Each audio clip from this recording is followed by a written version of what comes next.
Yes, I do.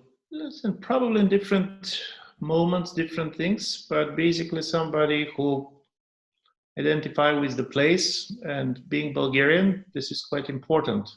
There are places in which people are not asking the questions, do they belong to Europe? There are places in which these questions is already there. Being born on the periphery of Europe, do you belong to Europe is the questions that you're discussing all the time. So from this point of view, this belonging to Europe is very much also trying to understand what's the Bulgarian. Secondly, I identify with the historical experience of Europe. All these centuries, trying to understand all my culture, everything that I have been reading about and I have been thinking about was very much based on this experience. And on the third level, also I identify Europe as being citizen of the European Union, which is also important for me. Of course, for my generation, and I'm born 1965, 1989 was the formative experience. And from this point of view, Europe and being European has two different stages in which I have been thinking about this. On one level, Europe was the place where we were not, and this was before 1989, where the most important understanding of Europe was the problem of borders. And if there is something specific to our generation, is that this is the generation which, at least for 10 years, any type of a crossing of borders, particularly, by the way, crossing by car or by train, gives a kind of a very important physical sense of freedom.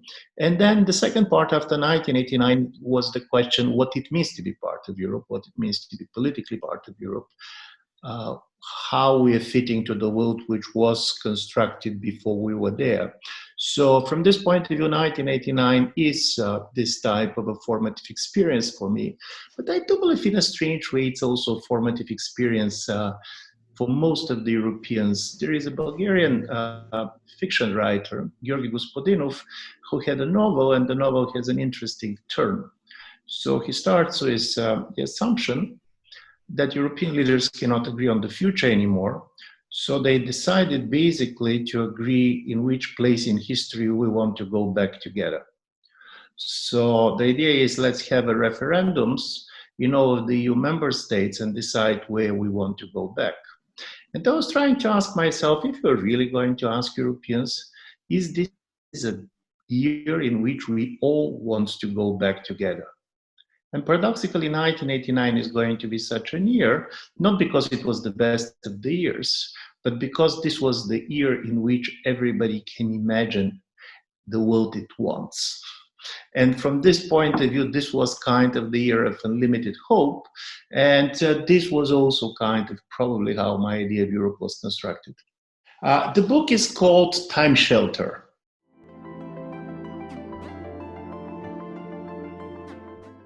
Listen, it's a good story. It is the European history that I have been living through. And from this point of view, paradoxically, probably the moment in which we are could end up as a kind of the worst moment, because this is one of the moments of a collective misery. Of course, for different parts of Europe, there are different answers. If basically I had been living in Yugoslavia, of course the worst moment was going to be the Yugoslav wars and the solutions of the countries. But I had the feeling that the pandemic is coming as this worst moment for several reasons. In a certain way, basically, it came as a shock in which suddenly we understand the limits of the world in which we are living. This was a moment which questioned some of our assumptions about the world, the assumptions about our freedom, certain things that we took for granted. For example, the easiness with which we are crossing borders and moving from place to place. And also this proliferation of fear, but also this growing fear that Europe and the Western world as a whole is losing its competitive edge, that we can see the rise of China and other authoritarian big powers coming to the central stage. So from this point of view, I do believe this year of pandemic, for different reasons and for different people, probably is the most kind of a traumatic recent experience I can refer to.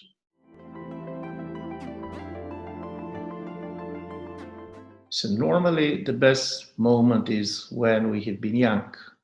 And this is why if you are going to see the pan-European poll that Bertelsmann Foundation did in the summer of 2019, you're going to see that the majority of the Europeans believe that the past was better than the future. But I do believe, for me, the happiest moment was 1989, because this is the moment when you have the feeling that everything is possible. And I do believe that the best moments in our life is not the time when we have been better, but the time when we have most hope about ourselves and about the world.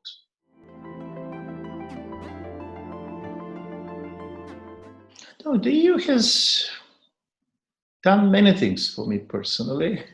But the most important things, basically, it has done is just agreeing and basically making Bulgaria part of the European Union.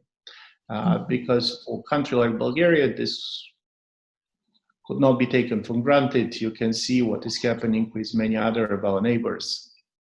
And from this point of view, the decision of the European Union to basically allow Bulgaria to join the Union was something that changed our life. Basically, as a result of it, many things happened in our lives. I'm living now most of my life in Vienna, traveling here and there, and I don't have the feeling that I'm living abroad. And the fact that basically Bulgarian in Vienna and you don't have the feeling that you're living abroad is very much the result of the fact that Bulgaria become member of the European Union. The most important thing that the European Union should achieve till 2030 is to stay together. Because I don't believe that European Union should be taken for granted, and particularly should be taken for granted in such a turmoil situation as we're seeing there. So for me, the biggest success of the European Union in 2013 is going to be if nobody is going to discuss the possibility of European disintegration, where basically even people who are going to be critical for certain type of a policy or disagreeing with certain type of a policy development are going to accept that European Union is our community of faith.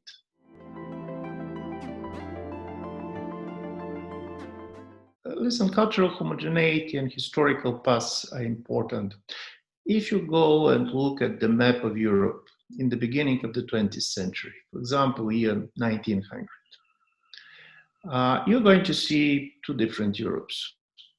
One which is very much culturally diverse, religiously diverse, and this is the Habsburg Europe.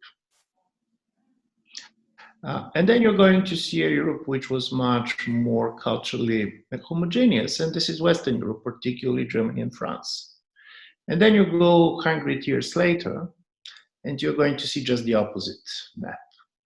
As a result of 100 years of revolutions and wars, what has happened is that Western Europe has become much more diverse, much more cosmopolitan in its views, part of it having to do with decolonization and basically a lot of people coming outside of Europe. And at the same time, the 20th century was the century of ethnic homogeneity and homogenization when it comes to Central and Eastern Europe. And part of it was not done by Central Europeans. If you look at Poland before World War II, 1/3 of the population of Poland were not ethnic Poles. There were Germans, there were Hungarians, there were Jews. Then the World War II was over. There was the destruction of the Jews. There was basically the expulsion of the Germans, of the Ukrainians.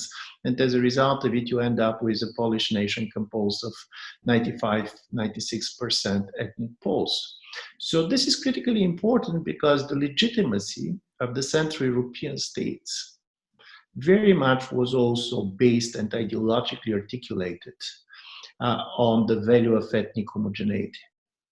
It is not simply that our societies became much more homogeneous, but people basically were taught that this is the precondition for the existing of a strong state and even for a democratic state.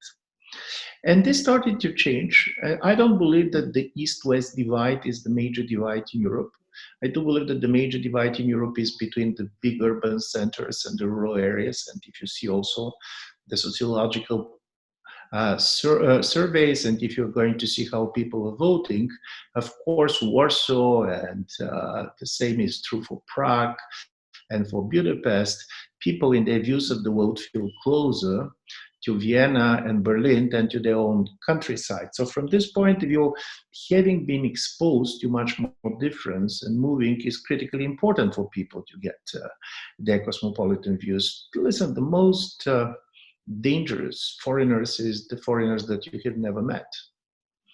But at the same time, something important is happening in Central and Eastern Europe that makes this kind of a historically embedded suspicion towards cosmopolitanism, be it the cosmopolitanism of the Catholic Church or cosmopolitanism of Marxism and now of liberalism, so much kind of persistent. And this is that the last 30 years have been marked by two important trends. One, which is started before 1989, and this is the loss of population decline, critically important. My own country, Bulgaria, basically used to be 9 million people population in 1989. It is around 7 million now. If the UN projections are right, in 2040, they're going to be 5.7 million. So this fear of ethnic disappearance is very strongly and basically triggering certain panics. And the second is the exodus, because many of these young people that are looking for diversity, they don't have patience to wait diversity to come to them. They go to diversity. They move to Western Europe, they start to study, they start to work. So from this point of view, the people that you expect very much to open society and to make the virtues of diversity and cosmopolitanism present is exactly the people who are leading the countries.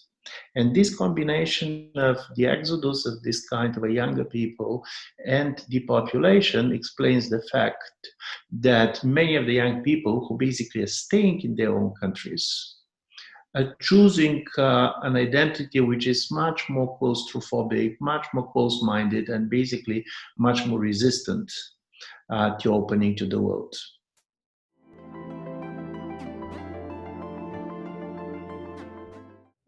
Listen, it's the statement that the authoritarian regimes are more effective in the time of crisis is not something new.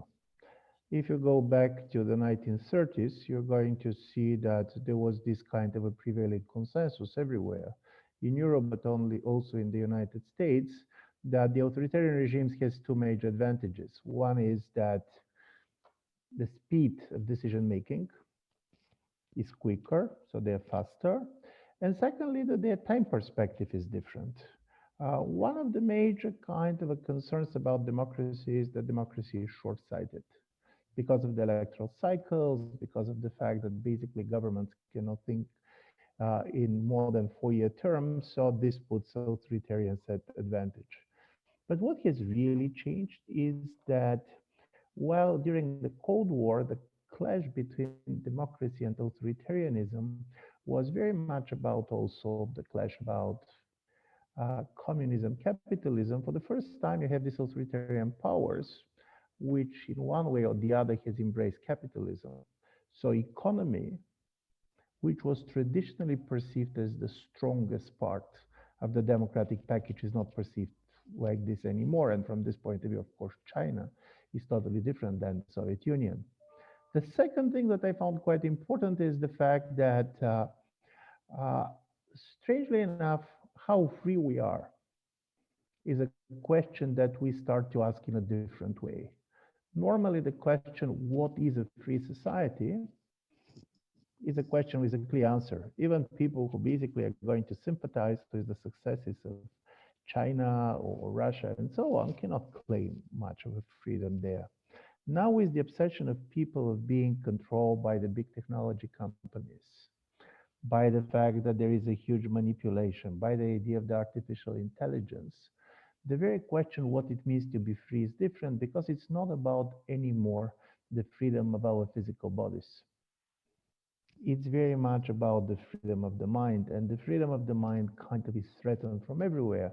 So this is why the disappointment with the democracy to deliver created authoritarianism as a kind of a other option, which we don't know much about. To be honest, people are going to claim that, for example, China or authoritarian regimes are going to do better when it comes to climate change, but I don't know many environmental activists that want to go to live in China or that wants their own society to start to look like China. So the real problem these days is not that they're better, but that we are not so different as we believe that we were.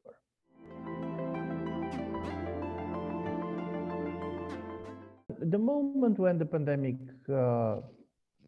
broke on us and when the borders have been closed, I do believe we all realized to what extent, for all of us, the idea of freedom, and freedom not only in political terms, but even as a lifestyle, was very much connected by the freedom to move.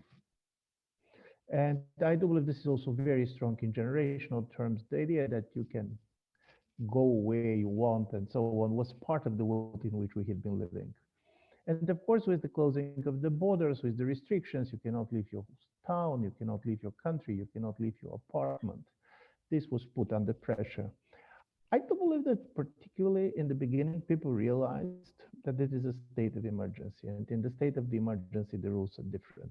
The problem is how long this is going to last. In a certain way, on this initial stage, the populist parties and the populist rhetoric did not benefit from the crisis. It was the governments everywhere, even the mainstream governments that have been empowered, because at least my argument is that populism and the appeal of populism is very much based on anxiety, while what pandemic did was fear. You were fearing for your life, you were fearing for the life of your relatives. And as a result of it, the governments managed to discipline it. But now it's almost a year since all this started.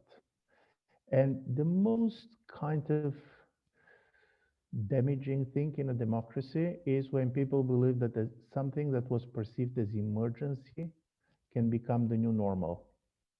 People can tolerate the borders to be closed for a while because you know why it is done.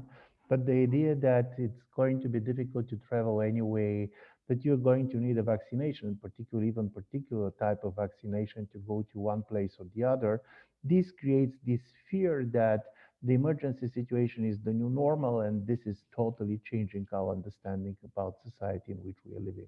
So in my view, it's going to be really very much about time.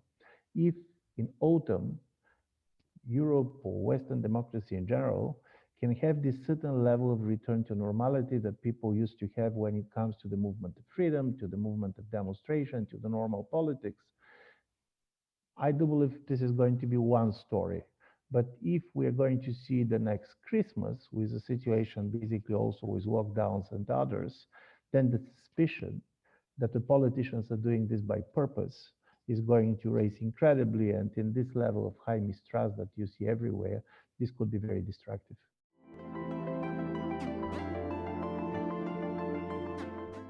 This is an interesting story because in 1989, we try to look back and to see the end of the communism as kind of the liberal moment. But the breaking down of the communist regime was the result of a kind of a coalition between the liberals and nationalists, something that we know from 1848. It is clear enough that for many people in places like Poland, Hungary, or the Czech Republic, it was not only about the sovereignty of the individual, it was about the sovereignty of the nation states. And in the first 10 years, this kind of a liberal nationalist coalition have been going together because for most of the nationalists, the most important was to get out of the Soviet and after that Russia sphere of influence. But then comes the sovereignty question. And from this point of view, it's quite interesting to see the difference between East and West, very much in terms of how different 1968 was in the East and in the West. In the Western Europe, to a certain extent, 1968 really was about sovereignty of the individual. It was about the minority rights, and it was very much in the context of the problem of decolonization and Europe basically trying to revisit its historical place in the world. In 1968, in Central and Eastern Europe was also extremely important, and there was an important liberal part of it, but it was very much about the sovereignty of the state and the sovereignty of the nation. It was Poland against Soviet Union. It was, of course, Czechoslovakia against the Soviet occupation. So from this point of view, I do believe that Central and Eastern Europe, this ambiguity was there from the beginning. But because of the Yugoslav wars of the 1990s, nationalists were muted for a while because they didn't have a language to speak, because they didn't want to be identified with people like Milosevic, which come from the communist camp. So this kind of a language, fear for identity, their basic understanding that the national unit and the political unit should be coincide, we have been always there. And then comes the reality of the European Union in which people are moving. And this is quite important. People have been moving always, for sure. George Steiner used to say that in the way trees has roots, people has legs, and they're using them. People are moving, but there is one major difference in the way people have been moving in the 20th century and in the 21st century. In the 20th century, basically, people were pushed to move by the states, and as a result of it, we ended up with a much more ethnically homogeneous entities. This is particularly stronger in Central and Eastern Europe because of the two world wars, revolutions, and basically the Holocaust. Now you are seeing in Central and Eastern Europe a very strong fear of depopulation, which was the result on one level of the population decline, but the other of a major outmigration. And this is one thing that people basically didn't realize during the refugee crisis, because people were looking in Central and Eastern Europe and there were no refugees there. And it was just kind of ridiculous where all this hyper majority of 80, 90% of the people totally hostile to foreigners coming, keeping in mind that these foreigners were not coming to their countries. So why they were so kind of nervous, why they were ready to vote for parties which were so anti-immigration. And part of it is, of course, the trauma of out-immigration. Central and Eastern Europe for the last 30 years lost a population which is basically of the size of the Czech Republic and Hungary taken together. So this idea of these small nations that they're losing, that basically they don't know how to deal with the world, that they're too small for this world, created this very strange type of nationalism, which is very different from the nationalism of the 19th and 20th century, which was about expansionist, it was about territory, it was about all Bulgarians living in the same country. Now this is very much, and at least in my view, this is at the heart of the illiberal project. Listen, illiberals are not idiots, and they understand that there are going to be a lot of foreigners living in Europe, in their own countries in the next 10 or 15 years. They're ready to open the labor markets for these foreigners. There are almost 2 million Ukrainians living in Poland and working these days. What Central and East Europeans are not ready to do is to give these people political rights. So in a certain way, keeping the ethnic nation, the ethnic state, the ethnic character of the state is the ethnic character of the electoral body is at the heart of this project. And here, and this is the interesting story, how you're going to convince people not to go to Europe. All these young people who basically want to change, that want to live in a different place. You're doing this by claiming that Europe is not Europe anymore. One of the Hungarian ministers went to Vienna just before the Hungarian elections. He went in one of the neighborhoods very much populated by the Austrian Turks, and he said, "You believe that you're going to Europe, but in fact you're going to Middle East." So this story of Europe not being Europe, trying to kind of demonize Western Europe and trying to show that Western Europe is losing its identity, in my view, is part of the strategy of all these governments to try to keep their population in. But this strategy is not doing well. And as a result of it, one of the biggest problems of this government is that you're seeing more and more young people and professionals leaving the countries. And this is changing many things. This is changing economy. It creates a body politics in which a very huge part of the voters are on the retirement age. And I do believe that generational conflict is one that is going to play an incredibly important role in understanding how Central and East European illiberal governments are going to deal with. And from this point of view, what you see in Poland, the very strong anti-abortion protests and others, shows the limits also of this kind of a nationalistic appeal. Because the problem of this type of nationalism is that it's totally nostalgic in its out view. The only thing that they're offering people is to stop a process that they dislike, but there is no idea of the future. The future is the past.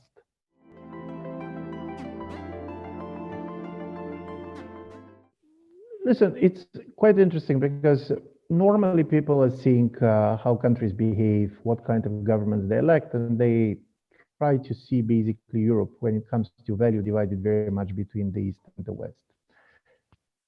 If you're going to see on the opinion polls, if you're going to see all these value surveys, if you're also going to see voting patterns, you're going to see that the major dividing line in Europe is between the big metropolitan centers and the rural areas. This is something that Americans called the density divide. A very kindly, densely populated urban areas and very much depopulated kind of a countryside. So from this point of view, you have Eastern Europe in every EU member state. The difference is basically that while in many of the West European countries, the parties that are governing are also winning the majority in the metropolitan centers, while if you're looking at places like Hungary or Poland, you're going to see that the parties that are winning the elections in the capitals are not represented in the national governments. So from this point of view, these tensions is everywhere. So this is not the norms that we're talking about are not contested outside of Central and Eastern Europe. And to be honest, democratic politics is about contesting norms and values. So from this point of view, to believe that Central and East Europeans basically are simply going to implement certain type of norms and values, this is something that basically many in Brussels for a long time have been thinking about. I do believe it's very unrealistic. Politics is about contestation. Politics is about different groups asking about different things. Also, of course, Central and East Europeans, and you are right, we want it to be the West. We want it to be like the West. We very much see this kind of a transition period as imitating the norms, the institutions of the West. But what we have been arguing with Stephen Holmes is that when you imitate somebody, first of all, imitation is not imposition. I'm imitate because I want to be like you. But the moment when I say that I want to be like you, I'm acknowledging that you're better than me. And then the question is, what is wrong with me? And secondly, when you start to imitate, you're imitating a model that is changing all the time. For the last 30 years also, Europe changed. Norms changed. Certain type of things that were kind of seen differently 20 or 25 years ago are the new common sense, at least in some of the Western countries. So from this point of view, the imitation is always selective. And I do believe that what European Union was wrong, and I agree very much with you, is that they seek this kind of a normative base as trying to transform society as if knowing how the societies are going to look like on 10 or 15 years. But democracy is experimental societies. People have an experience. They like certain things and they dislike others. You have a major generational changes, which you are seeing very strongly. For example, if you see on the opinion polls, the young East Europeans who are very conservative on certain issues compared with the previous generation are much more liberal, for example, when it comes to sexual minorities and others. So there was also this kind of a time difference. And I do believe what we're going to see is that it's not simply going to be Brussels telling others how to function, but you're starting to adjust. And the interesting story is, and I do believe this is more and more important when it comes to Central and Eastern Europe, is that people who are very much make the opposition of Brussels and the European norms and values as kind of the flag under which they're going to fight Europe, they suddenly start to destroy their own tradition. Listen, liberalism has its very strong origins in Polish tradition. You don't need to have Brussels in order to have liberals in Poland. You have a very strong cosmopolitan tradition in all of the Habsburg lands, basically Hungary and others. So from this point of view, I do believe that we're going to see on one level many of the Central and East European countries converging to certain values and then totally focusing and trying to fight and to reconsider certain things. And some of, be honest, some of the attacks are going to be important. And one of the major stories, Central and East Europeans to this moment are not buying the idea of the Europe as a political federation. The idea of the importance of the sovereignty of the nation state is shared by more people in the East than in the West. And in this kind of a basic question, I do believe Europe is a question with an open answer. What is going to be the final political organization of European Union in 20 or 30 years? I'm not sure. And here comes the problem of the narrative. European Union is telling its narrative in a very teleological fashion. In a certain way, you know where we're going, and every kind of a step is the next step towards certain type of final destination that is already known. But if you go back and look how the European Union has been developing, you're going to see that many of these major steps have been the response to certain crises, that many of them ended up with unintended consequences. And from this point of view, I do believe Europe should try to describe itself as a community of faith, but also as the experimental community, and not simply as a project that should be realized in 15 years, 20 years, or 25 years. Because when you start to tell this as a project and when the destination is known, you create this kind of a sense of lack of subjectivity, as if people are basically there to implement somebody else's project. And we are living in the world in which everybody believes that she or he is the project.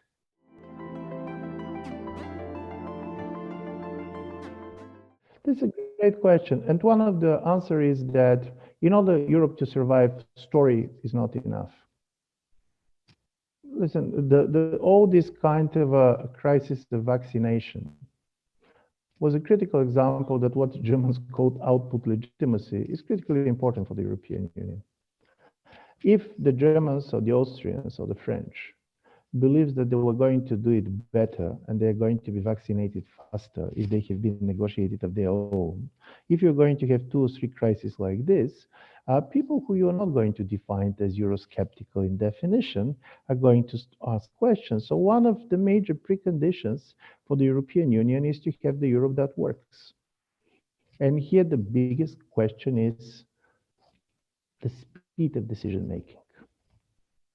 One of the strengths of the European Union was the deliberative nature of the project, which didn't allow European Union to do very stupid things that other governments normally are doing because of passion, because of the emotions. It takes time. But in the moment of crisis, you should be fast if you don't want to be fast and furious. From this point of view, I do believe that the very delivery matters. And the second, and here, of course, the pandemic helped.